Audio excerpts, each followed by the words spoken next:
خير أمة أخرجت للناس تأمرون بالمعروف وتنهون عن المنكر وتؤمنون بالله ولو آمن أهل الكتاب لكان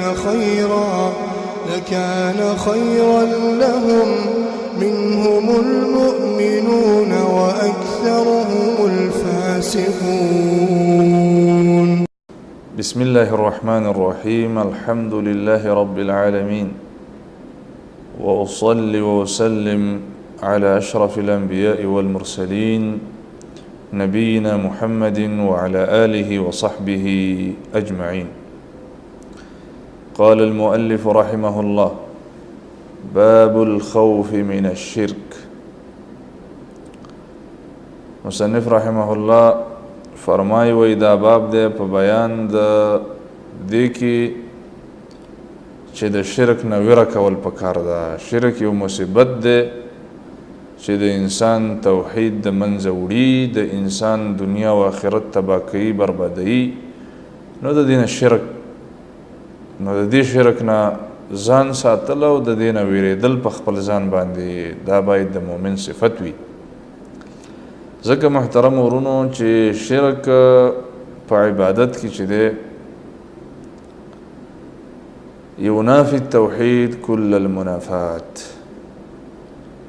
په عبادت کې د الله سره شرک په دې باندې انسان د دایره اسلام نه خارجېږي، توحید د منځه ځي، ایمان د منځه ځي، اسلام د منځه ځي او د ښکلی نعمت نه محرومیږي. او دا شرک چې دی دا په دوه قسمه دی. شرک نه ویره پکار ده. نو دواړه اقسام د شرک ضروري دي چې سړی وپېژني. یو ته وایي شرک اکبر جلی، شرک اکبر. شرک اکبر لوی شرک ته وایي، یعنی د الله سبحانه وتعالی په عبادت کې شریک، داسې شریک چې د هغې د وجې نه انسان د ملت نه خارجېږي. شرک اکبر څه ته وایي؟ مخرج عن المله، چې د هغې ارتکاب والعیاذ بالله یو انسان وکړي نو د هغې په وجه باندې دا د ملت اسلامي نه خارجېږي، په کفر شرک په دې کې اخته کېږي. د دې مختصر وضاحت دا دی چې دا څومره انواع د عبادت چې دي، څومره انواع، لکه منځونه شو، حج شو، زکات شو، سجده شوه، رکوع شوه، همدارنګه مدد غوښتل شولو، دعا شوه، عقیده د نفع او د ضرر شوه، ویره شوه، امید شه، توکل شه، محبت شه، ذبح شوه، نظر شه. دا ټول انواع د عبادت دي او دا ټول د الله سبحانه وتعالی دپاره خاص دي. خاص معنا دا ده چې په دې کې به د الله سبحانه وتعالی سره هیڅ یو مخلوق نه شریکېږي، نه به ورسره ملایکې شریکې وي، نه به ورسره انبیا شریک وي، نه به ورسره اولیا شریک وي، نه به ورسره فقیران شریک وي، نه به ورسره بزرګان شریک وي، نه به ورسره مریدان شریک وي او نه به ورسره پیران شریک وي. ځکه چې دا د بل چا حق نه دی. ته ولې د رب العالمین حق بل ته ورکې؟ برابره خبره ده که دې ته څوک عبادت وایي که څوک ورته وسیله وایي. ډېر ظالمان د اسلام په جامه کې، د مولا په جامه کې، د پټکۍ په سر وي، پیړې پیړې پونډۍ وي او د الله د دین دښمن وي، انسانانو ته او بندگانو د عوامو مسلمانانو ته د شرک دعوت ورکوي. وایي چې قبرونو ته لاړ شئ او هلته دعاګانې غواړئ او هلته منځونه کوئ او دا الله قبلوي.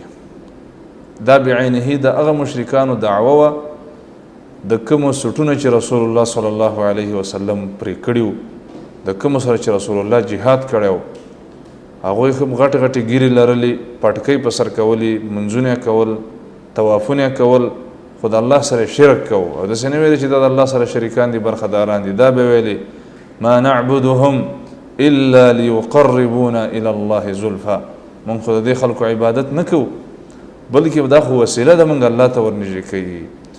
نو د نن مشرک او د 1400 کاله مخکې مشرک فرق صرف دومره دی چې هغه مشرک د هغې شرک لږ کم و او دا مشرکان چې دي دا ته یوه نمبر ورزید دي. دغه فرق دی. ظالمان دي د اسلام په جامه کې د الله د توحید دښمنان دي، پټ ماران دي پټ. نو شرک اکبر دې ته وایي چې مخرج من المله.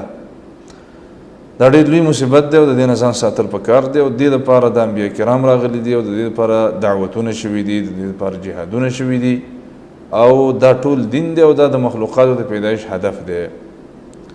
دویم قسم دی هغې ته شرک اصغر وایي. شرک اصغر دې ته وایي چې هغه ګناه کبیره ده او ډېره لویه ګناه ده خو دومره ده چې مخرج عن المله نه ده، یعنې انسان د دایره اسلام نه نه خارجوي. لکه ریا شوله، یا د صالحینو په باره کې ډېره غلو شوله، یا د الله نه بغیر په بل چا باندې قسم شه.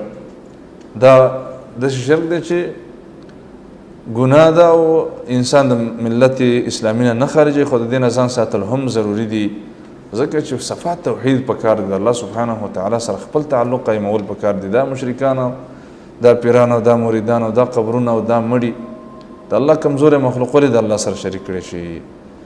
نو دا مختصر د دې ټکي وضاحت و چې الخوف من الشرک. اوس دې باره کې آیتونه راوړي مصنف رحمه الله او حدیثونه راوړي، هغه به انشاءالله تعالی په بل درس بیان کو. والله تعالى أعلم وصلى الله وسلم وبارك على نبينا محمد وعلى آله وصحبه أجمعين.